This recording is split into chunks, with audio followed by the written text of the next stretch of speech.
慈亲的时候啊，印象最深刻一句金丝语叫做“愿要大，知要坚，气要柔，心要细”。那这四个句让我觉得很受用的是，我一直都不知道愿有什么样的力量，一直到有一天有师兄跟我讲，就是师伯跟我讲说，如果我们发的愿够大，它其实是可以超越我们的业力。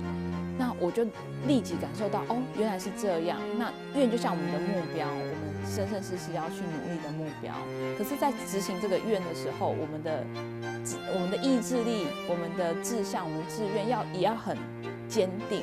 那在这些过程当中，我们一定要去操作，我们要去实践的时候，可能会遇到很多障碍。可是遇到人与人之间的那些磨合啊，跟事情的磨合的时候，我们的气反而要柔下来，因为柔了，才有很多的更好的机会，可以让化解恶缘结善缘。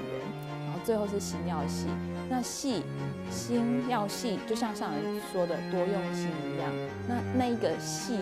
一点的体贴到别人的心的那种感觉，才可以让彼此的感觉更融合，事情会更圆满。所以这是我很喜欢的一句